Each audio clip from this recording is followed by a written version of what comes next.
नमः सिद्धेभ्यः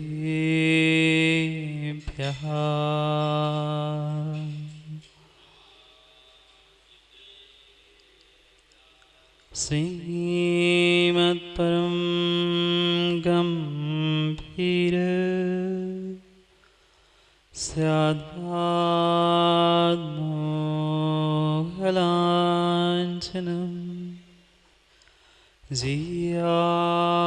त्रैलोक्यनाथस्य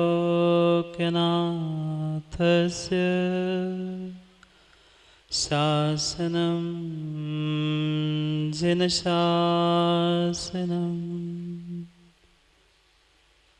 जयमङ्गलवोदारणं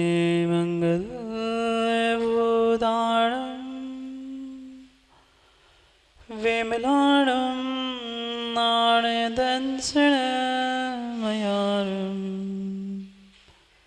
तैलोयसेयाणं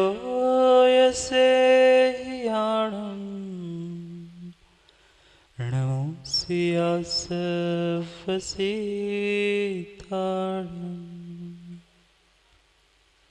नम्योर्णसवसिद्धे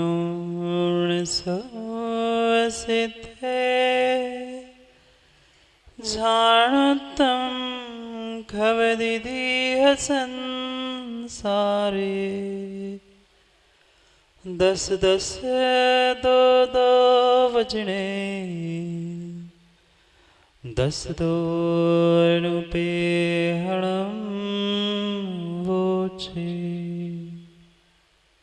नमो हरिहन्ताणं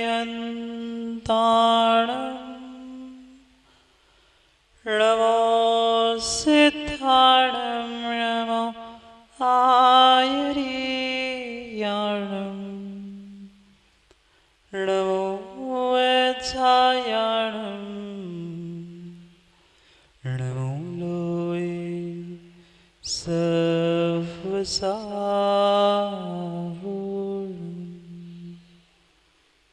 अनंत अनंत परम सिद्ध भगवान की 1008वीं आदिनाथ भगवान की 1008वीं महावीर भगवान की परम पूज्य आचार्य भगवान कुंद कुंद स्वामी की परम पूज्य आचार्य भगवान गुरुवर विशुद्ध सागर जी महाराज जी की सनातन जैन धर्म की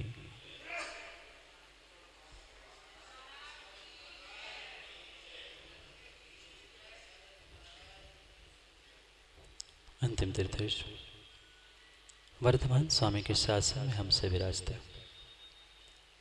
और उनकी यह पावन पीयूष देशना हम सभी के लिए परम उपकारी।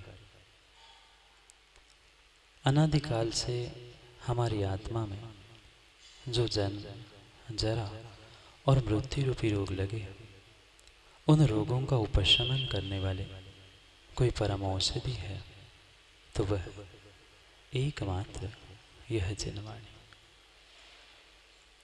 भव्यात्मा वह जीव कितना पुण्यात्मा होगा जो साक्षात तीर्थंकर के समोशरण में बैठकर तीर्थंकर की दिव्य ध्वनि का पान करता हो। विशेष विशेष जब भव भव का पुण्य इकट्ठा होता है, माँ विश्वास मानना तभी तीर्थंकर की दिव्य देशना सुनने का हमें अवसर मिलता। और वह जीव कितना कितना कितना पुण्य करके आया होगा जिसने साक्षात तीर्थंकर के ही मुख से उनके ही समोशरण में बैठकर दिव्य ध्वनि का पान किया। हम तो फिर भी पंचम काल के हीन पुण्यात्मा हैं। साक्षात भगवान के तीर्थंकर में भले ही नहीं पहुंच पा रहे हैं, पर ये भी विश्वास मानना शरद पंडित जी कि कुछ न कुछ पुण्य अवश्य है कि ऐसे खोटे पंचम काल में जहाँ व्यक्ति कंबल में पड़ा होगा, जहाँ अखबारों को चाट रहा होगा, जहाँ उस चाय के प्याले को कप को अपने मुख में रख रहा होगा, ऐसे समय में हम जिनवाणी का पान करने के लिए सब काम छोड़कर आए। हर किसी के बस की बात नहीं है जिनवाणी के पान करने की। जो विशेष पुण्य और विशेष तपस्या करके आता है वो ही जिनवाणी को प्राप्त कर सकता है और जिनवाणी को सुन सकता। कल समझा था हमने उस पात्र की पात्रता के बारे में, याद है क्या? याद है क्या? दूध किसमें? दूध किसी सामान्य बर्तन में नहीं आता, और जितना जितना विशेष विशेष दूध है उतना उतना विशेष विशेष बर्तन भी चाहिए। एक सामान्य त्रियंच का दूध रखने के लिए बर्तन की इतनी शुद्धता चाहिए, फिर विमल भाई हमारे परिणाम कितने विमल चाहिए जिससे मैं जिनवाणी को हृदय में धारण। बहुत कुछ पुरुषार्थ हमने किया होगा कि इस श्रुत की इस परंपरा को हम समझने का प्रयास कर। कोई आज तक जो चल रही है कोई तीर्थंकर परंपरा नहीं है, ना कोई आचार्य परंपरा, ना साधु परंपरा, ना उपाध्याय परंपरा, ना सिद्ध परंपरा। आज तक जितनी परंपरा चली है वह श्रुत की ही परंपरा। गुरु से शिष्य ने सुना, शिष्य से पुनः तो वह गुरु बने, उसने अपने शिष्य को सुनाया। सुनते सुनते सुनते सुनते जो परंपरा से हमारे पास आज आगम पहुंचा है वही श्रुत की परंपरा। क्यों कहा? बहुत सुंदर बात संतोष पंडित जी आचार्य महाराज उस चैत्य भक्ति में करते। जैनम वचनम सदा वंदे। क्या कहा? पूज्यपाद स्वामी ने मां 4 ही शब्द लिख दिए। उस चैत्य भक्ति तो चैत्य की कर रहे थे, जिनालय की कर रहे थे, पर उनसे रहा नहीं गया, श्रुत का विनय वो कर ही बैठे। जैनम वचनम सदा वंदे। सुनाई दिया क्या? सुनाई दिया क्या? कि फिर से वकील साहब कह दूं, जैनम वचनम सदा वंदे। कितने शब्द? 4 ही शब्द, पर पूरे द्वादशांग को उन्होंने प्रणाम कर दिया। जो जैन मतलब जैन नाम लिखने वाले जैन के वचन नहीं तो खुश हो जाएंगे संतोष पंडित जी। जो मैं जैन साहब हूं और मैं जो भी वचन करूंगा वो प्रमाणित और उसके वंदना नहीं। आप मात्र डिग्री के लिए कह दो, कंसेशन के लिए कह दो, या कहीं माइनॉरिटी के एप्लीकेशन के लिए बस जैन बचे हो, वास्तव में आप जैन नहीं हो। जिन्होंने जैन धर्म या जिन धर्म को प्राप्त किया है, जो जिन हो चुके हैं, वास्तव में वही जैनम, वही मात्र जैन नहीं लिखा, जैनम। ऐसे जैन के जो तीर्थंकर थे, जिनेंद्र भगवान थे, उनके वचनों को यानी द्वादशांग को जो दिव्य ध्वनि है उसको सदा वंदे। कह लोगे क्या? जिनवाणी के मां सूत्र भी अगर कंठस्थ करके कंठस्थ नहीं कर पाए, मात्र उच्चारण भी कर लोगे तो विश्वास मानना असंख्यात कर्मों की निर्जरा बैठे बैठे हो जाएगी। क्या करना था? जैनम वचनम सदा वंदे। शरद पंडित जी क्या कहा? जोर से बोलो ना। उपवास था क्या सबका? जैनम वचनम, और जोर से बोलो, जैनम वचनम। जो जिनेंद्र भगवान के ये वचन है सदा ही हमारे लिए के वंदे है, सदा ही हम उनकी वंदना करने योग्य है। वे वचन हमारे लिए ऐसे वचन जो विरला विरला विरला पुण्यात्मा ही भगवान के साक्षात सामने बैठकर सुनता है।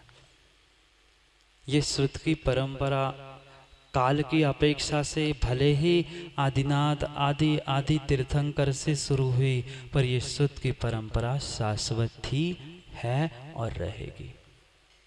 भले ही काल कितना ही विपरीत आ जाए, भले ही काल कैसा ही आ जाए, पर पूर्ण रूप से श्रुत का आगम का विनाश होगा ही नहीं।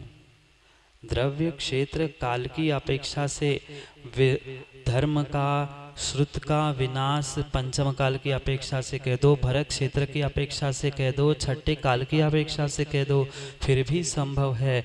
पर इस धरा में 2.5 द्वीप में जब तक निर्ग्रंथ मुनिराज है तब तक श्रुत है, या ऐसा कह दो जब तक श्रुत है तब तक निर्ग्रंथ परंपरा भी है। क्यों आज इस श्रुत के बारे में और निर्ग्रंथ परंपरा श्रुत परंपरा के बारे में हम समझ रहे हैं? क्योंकि वह आज का ही दिन था। पता है आज महावीर भगवान की पूजा क्यों की चंदन भैया? आज हमें इतना ही पता है कि यहाँ पर था, पूजन हो रहा था, हमने भी भैया पूजन कर ली। आज ही वीर शासन जयंती है। मनाते तो कई साल से आए हैं हम वीर शासन जयंती, पर उस आयोजन के पीछे का प्रयोजन हमें अभी तक नहीं पता था। कल 65 दिन पूर्ण होने पर तीर्थंकर भगवान महावीर स्वामी 65 दिन केवल ज्ञान प्राप्त करने के उपरांत जब गुरु और शिष्य का मिलन हुआ, कल गुरु पूर्णिमा सबने मनाई, और गुरु पूर्णिमा के दूसरे दिन से वे तीर्थंकर भगवान की वाणी आज घिरी थी। क्यों शासन है? जैसे तुम्हारे देश में, राष्ट्र में, नगर में किसी पंत प्रधान, मुख्यमंत्री, कलेक्टर, डीएम आदि आदि का शासन होता है, ऐसे ही जैसे ही भगवान को केवल ज्ञान होकर उनकी दिव्य ध्वनि घिरती है, उस दिव्य ध्वनि से उनका शासन काल प्रारंभ होता है। शासन 3 शब्द है।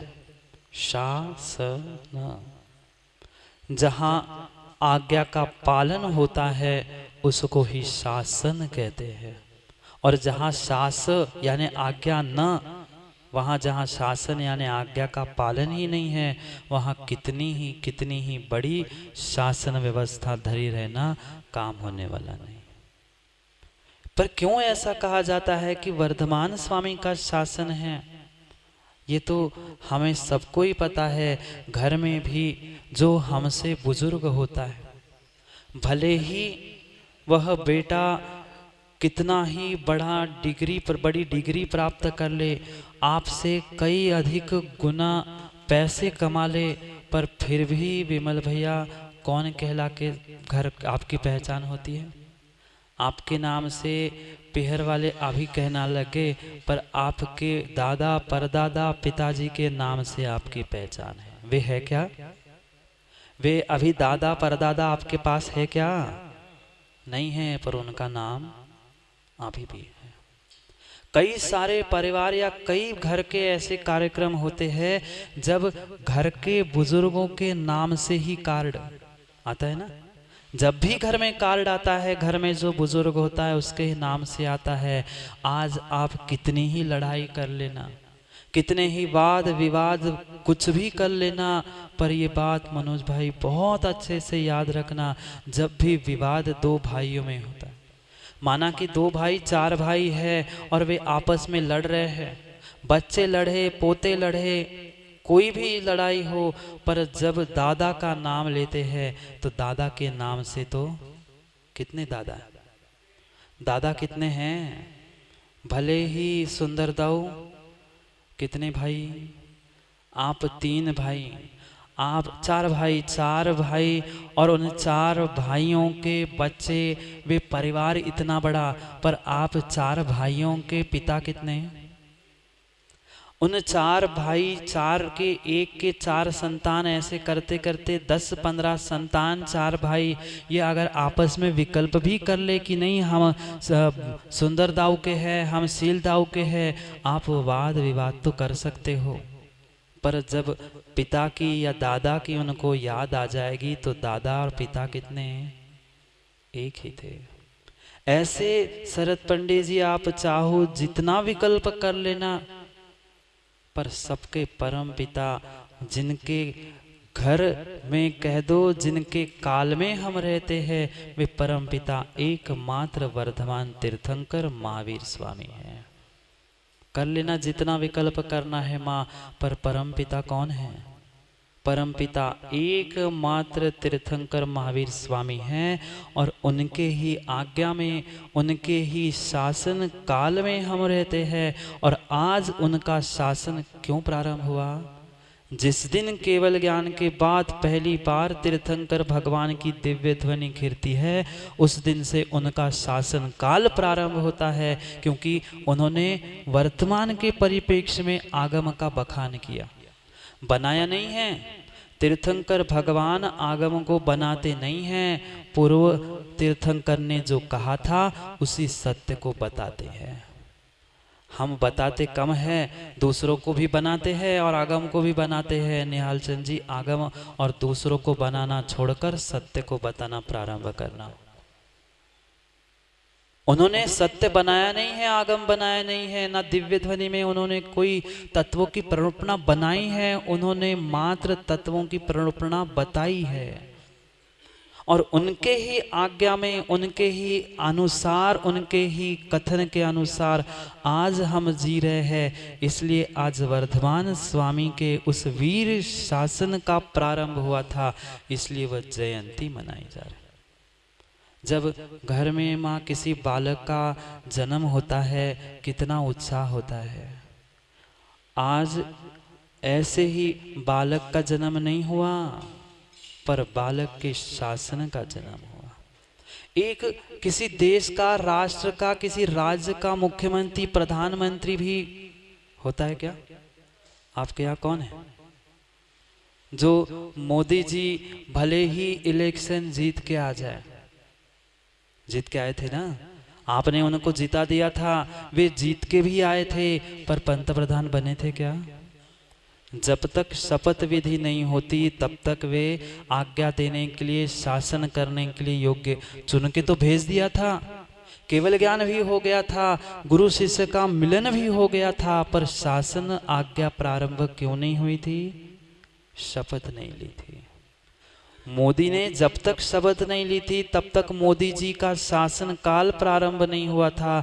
ऐसे ही तीर्थंकर भगवान कोई शपथ नहीं लेते, नहीं तो कहते महाराज जी उनकी भी क्या शपथ विधि होती है क्या? कोई राष्ट्रपति नहीं, उनकी दिव्य ध्वनि घिरना ही उनके, क्योंकि वे असत्य, उनके पास कोई भाषा बची ही नहीं है, ना उभय ना उभय ना अनुभय, सत्य मात्र सत्य भाषा ही उनकी होती है। उस सत्य भाषा का जैसा ही बखान हो जाता है, दिव्य ध्वनि घिरने लगती है, उनकी शपथ विधि हो गई और शासन काल प्रारंभ हो गया। वह आज का ही दिन है। पता है कौन सा दिन है? वो तो पता है, तिथि पूछ रहा हूं, आज कौन सी तिथि है? आषाढ़ समाप्त हो गया, सावन आज प्रारंभ हो गया, और सावन, यहाँ सावन भी प्रारंभ हो गया, और सुबह सुबह बाहर भी सावन की बूंदे भी गिरना प्रारंभ हो गए, क्योंकि जिनवाणी प्रारंभ होनी थी। आज से हमें नए ग्रंथ को भी प्रारंभ करना था। सावन कृष्ण एकम के दिन जब पहली बार वर्धमान तीर्थंकर का समोचरण में बैठे बैठे दिव्य ध्वनि घिरना प्रारंभ हुआ, कल तक पात्र की खोज थी। सौधर्म ने निमित्त पात्र सब कुछ उपस्थित कर दिया, और जैसे निमित्त मिला, पात्रता की पात्रता, पात्र की पात्रता प्राप्त हुई, तुरंत ही दूसरे दिन भगवान की वाणी घिरी। और भगवान के वाणी में किसी भी एक जीव के लिए, एक गति के लिए, किसी विशेष व्यक्ति के लिए कोई बखान नहीं था। जितने जितने इस ब्रह्मांड में जीव है, भले ही समोचरण में मात्र 3 ही गति के जीव पहुंचते हो, पर चारों गति के कल्याण के लिए ही उनका बखान होता है।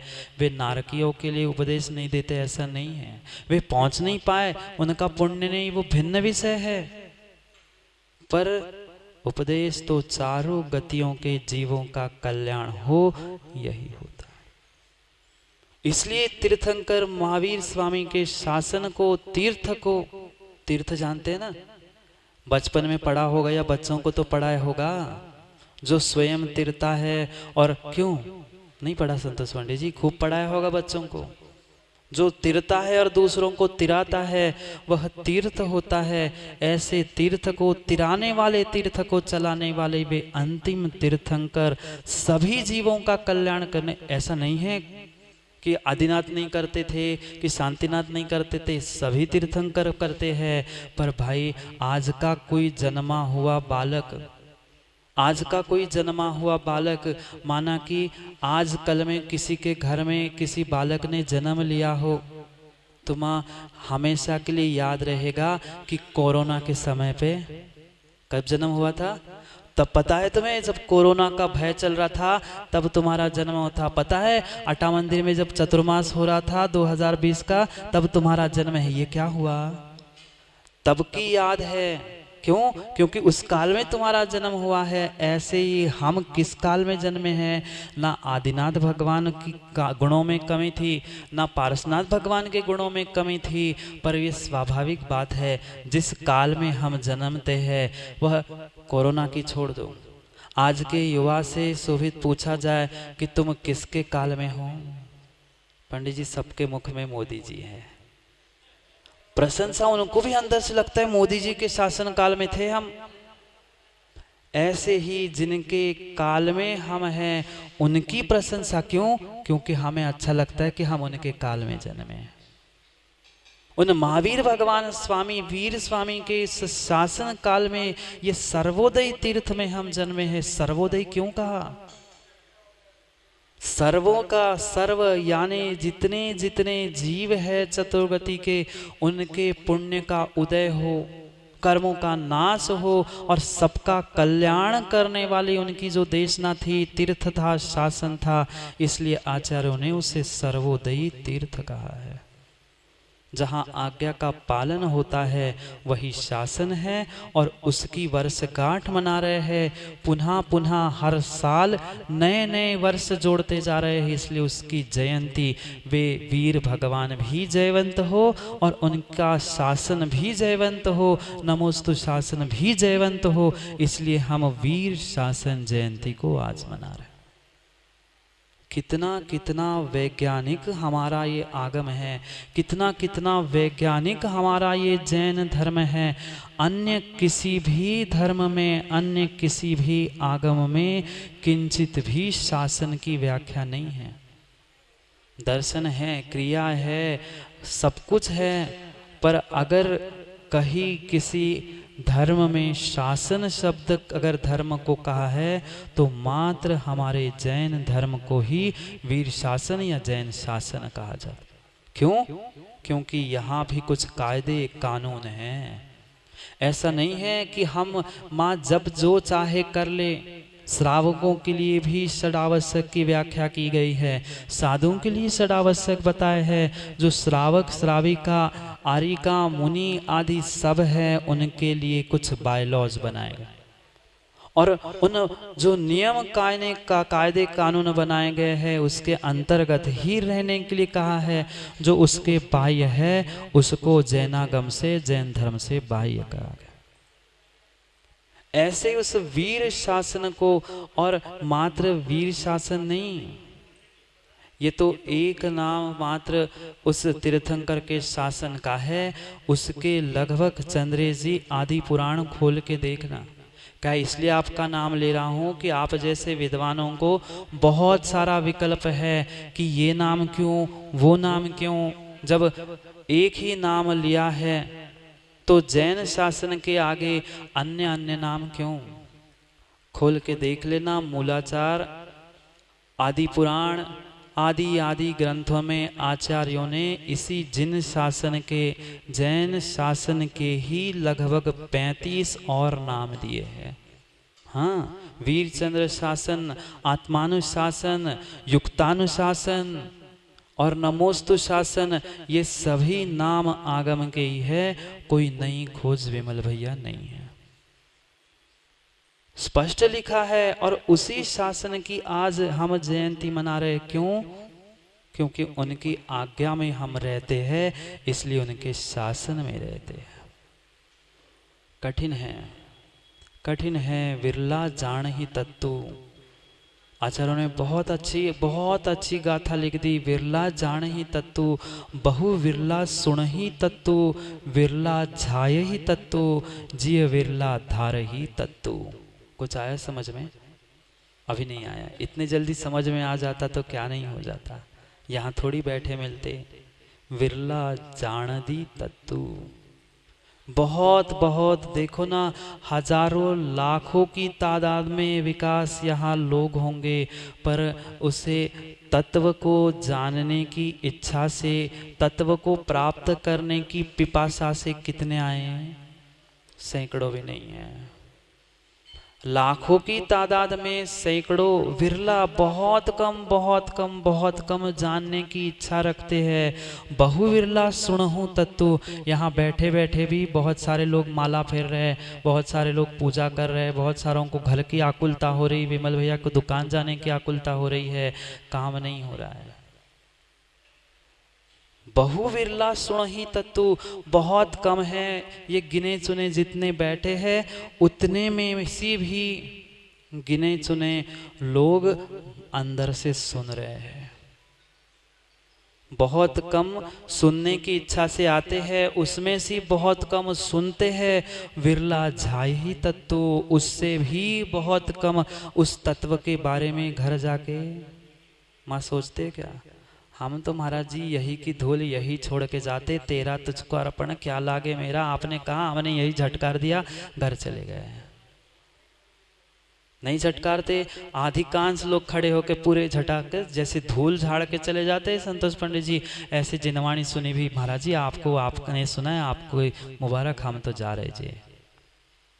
विरला झायदी तत्तु, विरला ही सुनने की इच्छा करता है। उससे भी बहुत विरले है, उसके भी विरले बहुत सारे घर जाकर कुछ उसको गुनते हैं।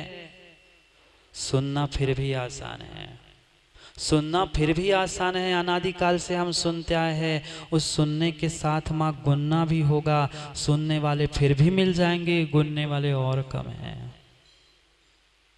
गुनने वाले फिर भी मिल जाएंगे, 2-5 फिर भी घर जाकर चिंतन करेंगे, हाँ अच्छा कहा महाराज ने, ऐसा कहा, ये कहा था। और कह रहे हैं बहु जिय विरला धार ही तत्तु।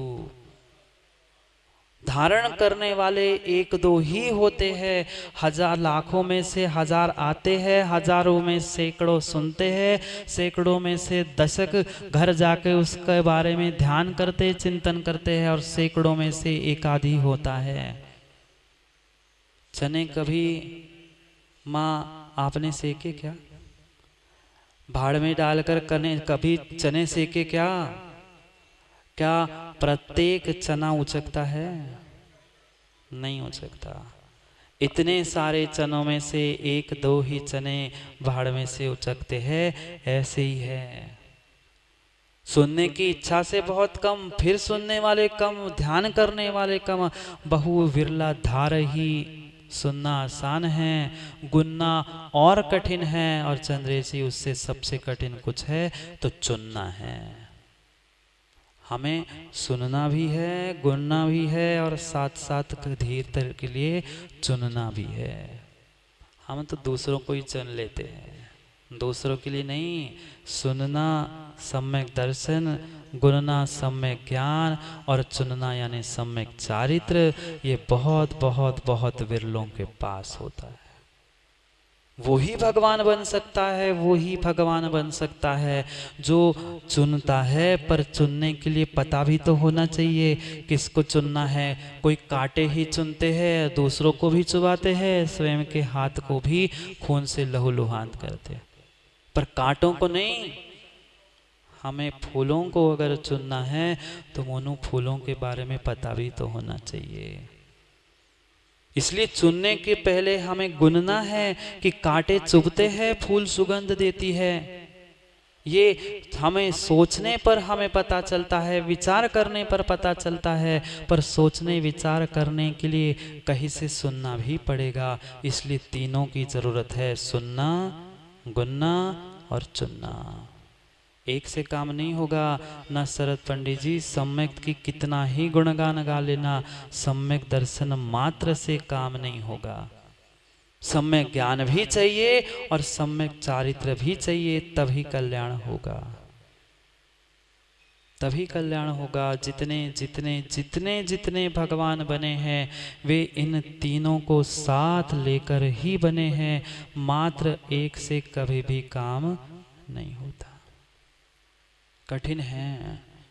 पुण्य सुनने के भाव हो जाना भी सतीश भैया बहुत कठिन है। हमारे आज तक सुनने के भाव ही नहीं हुए, हम कब गुनेंगे और कब चुनेंगे। वही सुन पाता है, वही सुन पाता है जो विशेष विशेष पुण्य साथ ले आता है। सुनाने के लिए भी आचार्यों ने आज्ञा दी है। जो पूर्ण रूप से मिथ्या दृष्टि है, आगम के विपरीत जिसकी श्रद्धा है, वह कभी भी सुनने के पात्र ही नहीं है। अरे जिसको श्रद्धा ही नहीं है, उपदेश उसको ही दिया जाता है, उपदेश उसको ही दिया जाता है जो सुनने की समझने की योग्यता रखता है। जो ना सुनने की समझने की योग्यता रखता है, उसको जाके उपदेश दे दोगे तो तुम्हारा भी घर नष्ट हो जाएगा और उसका भी नष्ट हो जाएगा। क्या हुआ एक बार, बता दो क्या हुआ। एक बार बरसात हो रही थी, और बरसात हो रही थी तो आपने कभी जंगल में देखा हो, जैसी बरसात वगैरह होती है तो बंदर इधर उधर भागने लगते, वे सोचते पता नहीं अब मैं कहाँ सुरक्षा के लिए स्थान खोजूं। ऐसे ही जंगल में एक बंदर इस पेड़ की डाली से उस पेड़ की डाली पर इधर से उधर उछल रहा था, प्रयास कर रहा था कहीं तो स्थान मिले, पर इतने बड़े बंदर को कहाँ ऐसा स्थान मिले।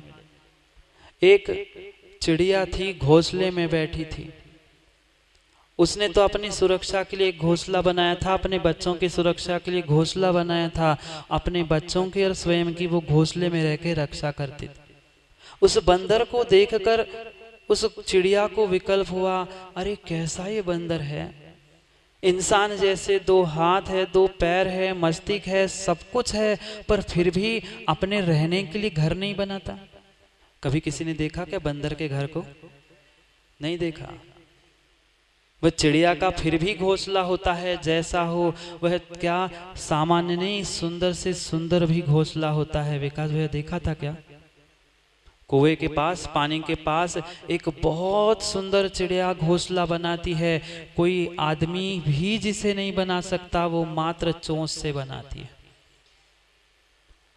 वह घोंसले में रहती थी, देख देख कर उसे विकल्प हुआ और रहा नहीं गया। माँ ऐसा होता है ना, बोला जब बहुत देखते हैं तो रहा नहीं जाता तो कह आई, क्या कहते, कह आई।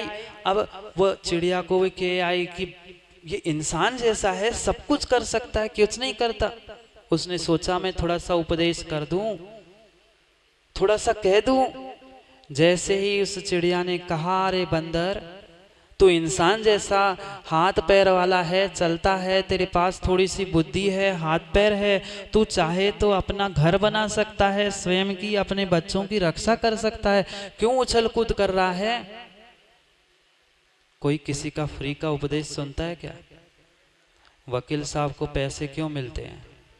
वकील साहब क्या किसी को ज्ञान नहीं, पुस्तकों में लिखे हुए सेक्शंस पढ़ नहीं सकते क्या? सबको सब कुछ पता है, पर आपको सलाह देने के पैसे मिलते हैं। वे भी देखो, पैसे सलाह भी देते, पैसे भी लेते हैं। फ्री की सलाह किसी को देना मत।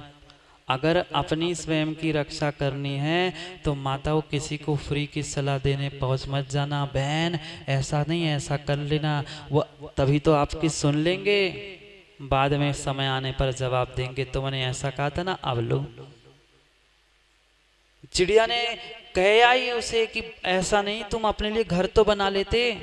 हाँ, बंदर तो बंदर ही, बंदर तो बंदर ही, पहले ही चंचल और फिर पानी गिर जाए, और फिर माना कि कोई नीम खा ले, कोई वह मद वाला फल खा ले, फिर तो कहना ही क्या। गुस्सा आ गई। फिर चिड़िया ने कहा, देख मैं तो अपने और मेरे बच्चों की घोंसले में रक्षा कर रही हूं, तू क्या कर रहा है? क्यों इधर उधर कुछ उछल कूद कर रहा है? पहले भी मैंने कहा था बरसात आने से पहले अपना घर बना लेना। अब घूमो, अभी भी समझ जाओ, अभी तेज वर्षा होगी। और तेज गुस्सा आ गई, दौड़ के पहुंच गया, छलांग लगाई इस चिड़िया के घोंसले के पास और पूरा घोंसला उठाकर जमीन पर फेंक दिया। इसलिए उपदेश भी देना संतोष पंडित जी, जो कोई मांगे उसके लिए देना, फ्री फोकट का उपदेश मत दे देना, तुम भी जाओगे उसको और ले डूबोगे। क्योंकि बात उपदेश वीर शासन की चल रही थी। उन्होंने जो जो उपदेश दिया है वो हमने धोखे से सुना भी, मां गुनाह कितना, सुना कितना, कभी उसके बारे में हमने विचार किया कि जो जो हम सुन के आए हैं वह जो सुना है वह मेरे जीवन के कल्याण का है भी कि नहीं है? अगर वास्तव में हमें अपने जीवन के लिए कुछ कल्याण करना है, आप लोग चाहते हो क्या? क्या पहले, क्या ये तो सुनो, पहले ही मंडी हिलाने लगते। आप लोग सब चाहते हो क्या कि आप भगवान बन जाए? आप लोग सब चाहते हो कि आप लोग नरक चले जाए? मुलाना हिंदी सबके लिए ऐसे ऐसे करते, कह लो नरक जाना है। कोई नहीं कह रहा कि हमें नरक जाना है, प्रत्येक जीव कहता है हमें भगवान बनना है।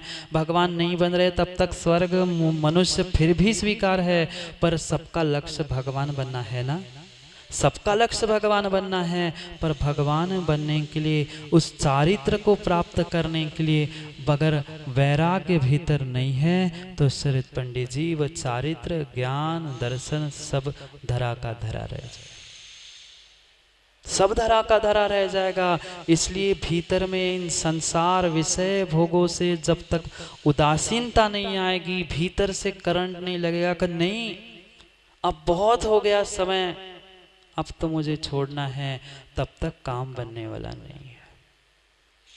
क्योंकि बहुत रहस्यपूर्ण ग्रंथ के कुंद कुंद स्वामी के उस रहस्यों को हमें समझना है। बहुत रहस्य की बातें कुंद कुंद स्वामी उस वैराग्य के ही बारे में समझाने वाले, इसलिए उस वैराग्य को प्राप्त करने के लिए ही हमें समझना है। क्या आप लोग सोचेंगे कि महाराज जी ये विषय तो हमने बचपन में ही पढ़ा है? क्यों माता? ये विषय वैराग्य आदि का, 12 भावना आदि का विषय तो हमने बचपन में पढ़ा है, बच्चों को भी पढ़ा है, पढ़ाया तो खूब है, सुना भी कुछ है, पर माँ उसको भीतर उतारा क्या? नहीं उतारा। आज तक हम दूसरों के विचारों पर विचार करते रहे, दूसरे के सोच के बारे में सोचते रहे। अगर हम अपने सोच के बारे में सोचते, अपने विचारों पर विचार करते तो कभी विचारे नहीं होते। नहीं आया समझ में? क्यों विचारे हो संतोष पंडित जी? मैं तो विचार ही कहता हूँ।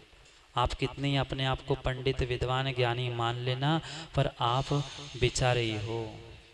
क्यों विचारे?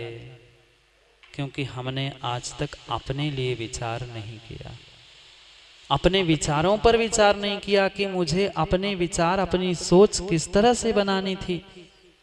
इसी कारण से हम आज तक संसार से भयभीत होकर वैराग्य को धारण करके दूर नहीं हो पाए।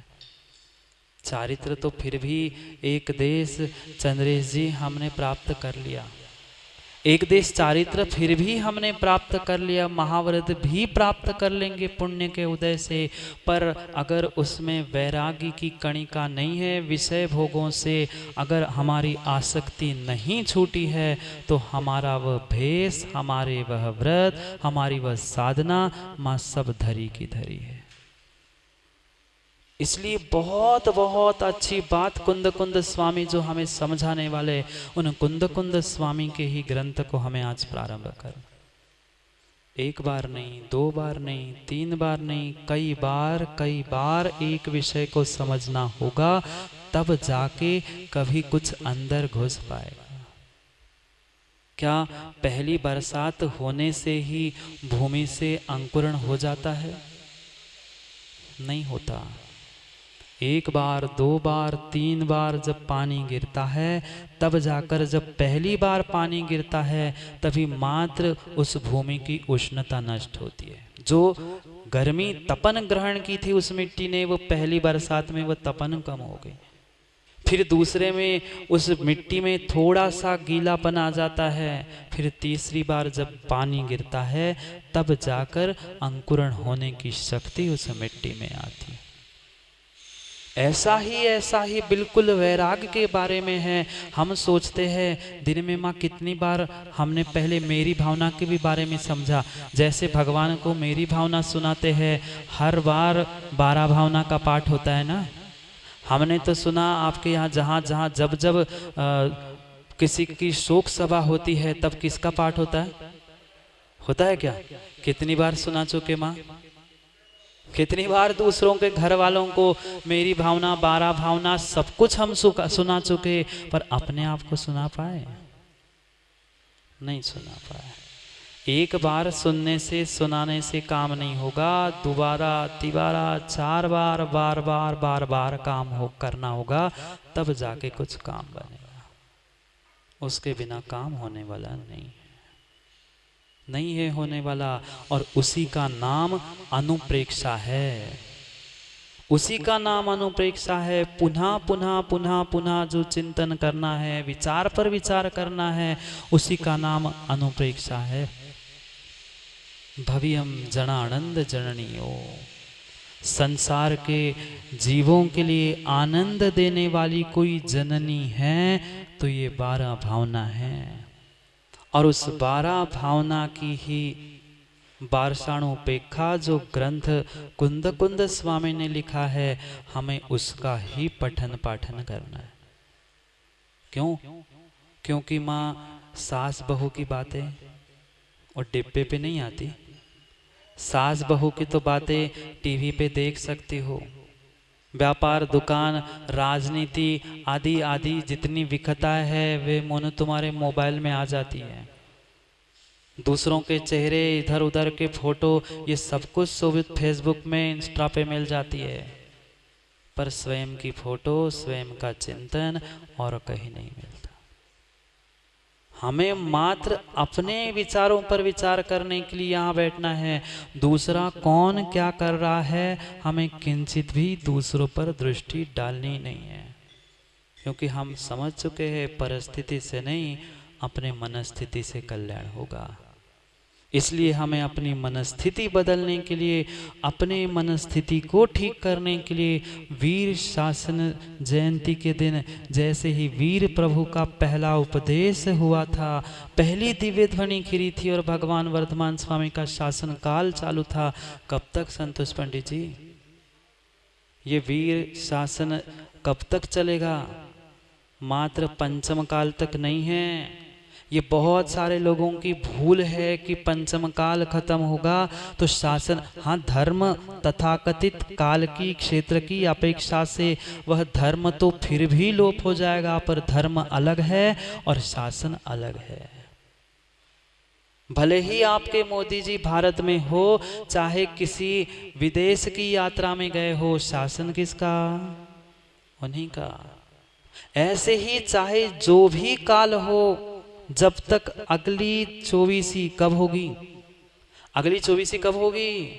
अभी छठा काल जाएगा, फिर छठा काल, फिर 5वां काल और फिर जो चौथा काल आएगा, उस चौथे काल के बाद जो तीर्थंकर पहले बनेंगे, उस भविष्य के तीर्थंकर को जब तक केवल ज्ञान होकर उनकी दिव्य ध्वनि नहीं खिरेगी, तब तक वीर भगवान का शासन काल चलता रहेगा। धर्म का तो फिर भी क्रियारूप इसलिए कह रहा हूं, वत्थु स्वभाव धम्मो, उसका नाश चंद्र जी नहीं होगा। क्रियारूप, चारित्र रूप कह दो, सम्यक दर्शन रूप कह दो, वे तो फिर भी धर्म का लोप होगा, पर शासन का लोप नहीं होगा। ये नियम है। एक तीर्थंकर का शासन काल तब तक चलता है जब तक दूसरे तीर्थंकर को केवल ज्ञान होके उनकी दिव्य ध्वनि नहीं खिरती, तब तक चलता है। ये त्रैकालिक सिद्धांत है। आप चाहे मानो संतोष पंडित जी या नहीं मानो, पर ऐसा ही है। इसलिए कई आचार्यों ने तीर्थंकर महावीर स्वामी को इसलिए पुण्यात्मा कहा, वो तो फिर भी एक ही काल में चलने वाले तीर्थंकर का शासन था। इसलिए विशेष महती कृपा या महती हम अनुकंपा महावीर स्वामी पर क्यों करते हैं? एक तो उनके शासन काल में रहते हैं और दूसरा उनका सबसे बड़ा शासन काल है, इसलिए भी मानते।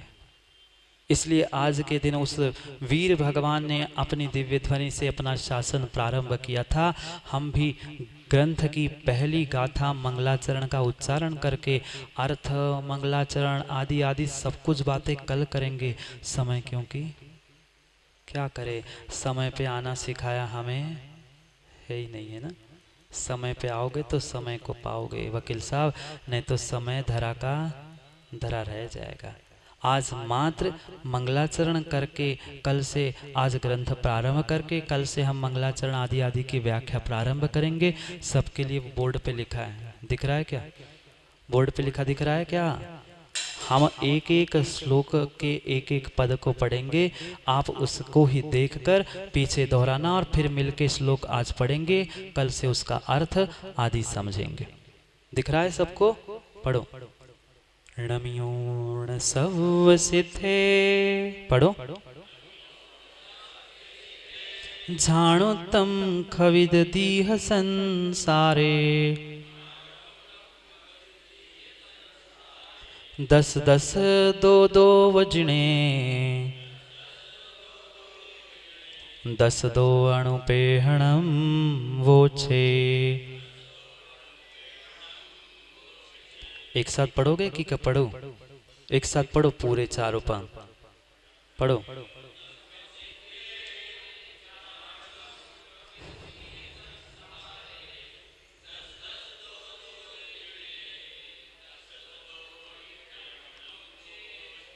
एक बार मैं पूरा पढ़ता हूँ, आप देख लेना, फिर चारों पद एक साथ पढ़ लेना।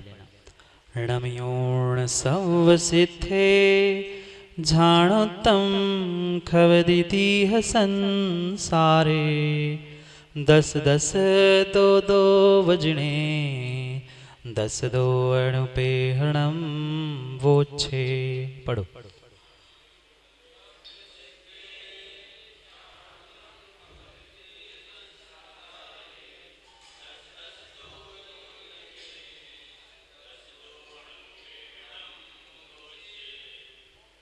बाकी अर्थ, भावार्थ, शब्दार्थ आदि विस्तार से कल पढ़ेंगे, क्योंकि समय आपका हो गया है। प्रयास यही करना। आपके पास वो झूठ बोलने का डब्बा है क्या? सबके पास सभी झूठ बोलने का डब्बा है क्या, जिसमें दूसरे की फोटो देखते, व्हाट्सएप फेसबुक चलाते हो? उसमें अगर आप चाहो तो आपको ऑनलाइन, क्योंकि ग्रंथ मंगवा सकते हैं, पर वो कब आएगा, कब क्या होगा, इतना काम करना अमित फुल्ली कर लोगे क्या?